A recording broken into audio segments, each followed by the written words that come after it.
అటు ఎల్లంపేట మున్సిపాలిటీలో 5 మున్సిపాలిటీలు కాంగ్రెస్ పార్టీ గెలిచింది. అందులో 2 కాంగ్రెస్ అయితే 3 బీఆర్ఎస్ ఇక్కడ గెలవడం జరిగింది. ఎస్, ఒక్కొక్కటిగా మనకు రిజల్ట్ అంతోంది. Yes, judgement day regular updates Raj news అందిస్తోంది. కాంగ్రెస్ పార్టీ ధర్మపురిలో 5 గెలిచింది. 20 మున్సిపాలిటీల్లో 5 వార్డులు ఇప్పటికే గెలవడం జరిగింది. అటు మోరోవర్ గడ్డపోతార నుంచి కూడా మనకు అప్డేట్స్ అందుతున్నాయి. కాంగ్రెస్ పార్టీ 3, బీఆర్ఎస్ పార్టీ 14 గెలవడం జరిగింది. సో అదర్స్ 1 గెలవడం జరిగింది. సో ఇప్పటికే ఓవరాల్ గా 14 వార్డుల్లో బీఆర్ఎస్ పార్టీ విజయం సాధించింది. సో కాంగ్రెస్ వర్సెస్ బీఆర్ఎస్ లాగా అంటే బల ప్రదర్శన ఏదైతే ఎన్నికల ముందు జరిగిందో అది ఈరోజు స్పష్టంగా కనిపిస్తోంది.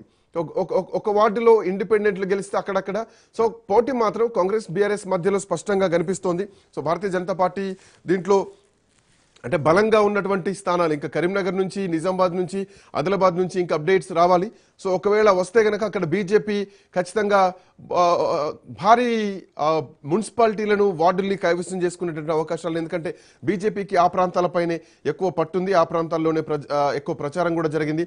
పగిడీలు గట్టి బండి సంజయ్ అక్కడ మేయర్ స్థానం కోసం తీవ్రంగా పోటీ చేస్తూ ప్రచారం చేశారు. ఈవెన్ నిజామాబాద్ లో గతంలో 2020లో జరిగినటువంటి ఎన్నికల్లో త్రుటిలో మిస్ అయిందని చెప్పాలి. కేవలం ఒక 3-4 స్థానాలతోనే నిజామాబాద్ మిస్ అయింది. ఈసారి ఖచ్చితంగా నిజామాబాద్ లో కూడా మేయర్ స్థానాన్ని గెలవాలన్నటువంటి ఉద్దేశంతో అక్కడ బీజేపీ కూడా చాలా సీరియస్ గానే ప్రచారం చేసింది.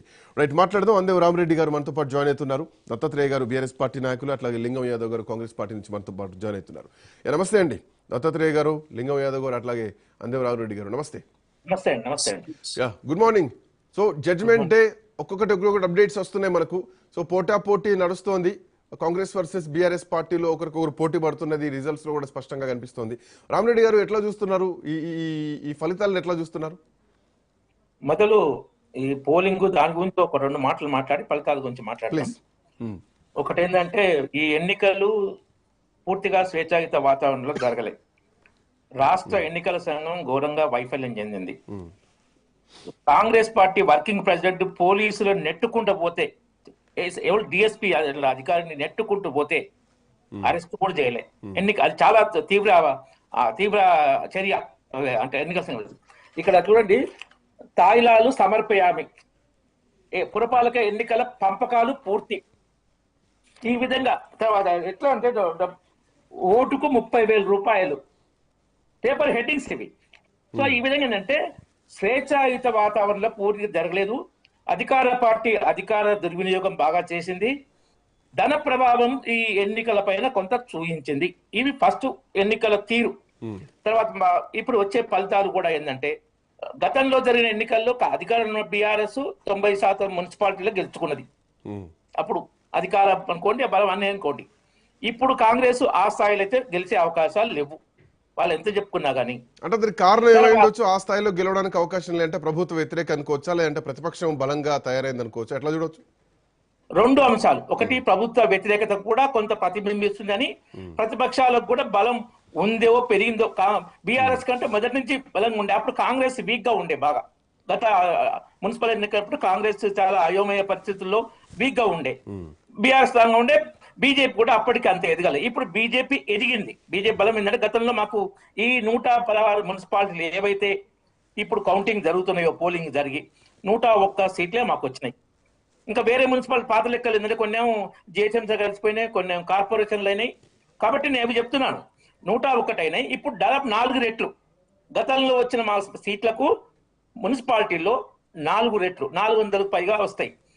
ఈ ఒపీనియన్ పోల్, ఎగ్జిట్ పోల్లు, సర్వేలు అని చెప్పినవి కూడా అబద్ధాలే. మాకు 4 నుంచి 6 మున్సిపాలిటీలే వస్తాయి అన్నట్టు ఇచ్చారు ప్రెడిక్షన్. ఒక్క మహబూబ్నగర్ జిల్లాలోనే 4 నుంచి 6 వస్తున్నాయి. దక్షిణ తెలంగాణ మేము అంత బలంగా లేము అంటారు. వాస్తవం కూడా కొంత.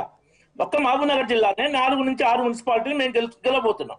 సో ఈ ఎగ్జిట్ పోల్స్ కూడా తప్పుల తడకే.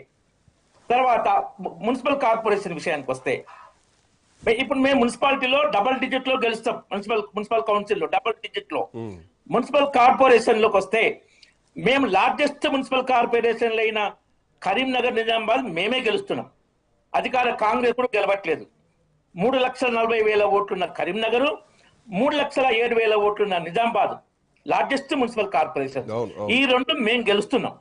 మిగతా మున్సిపల్ కార్పొరేషన్లు కూడా ముఖ్యంగా మహబూబ్ నగర్, మంచిర్యాల్, నల్గొండ, మేము ప్రభావాన్ని చూపిస్తున్నాం.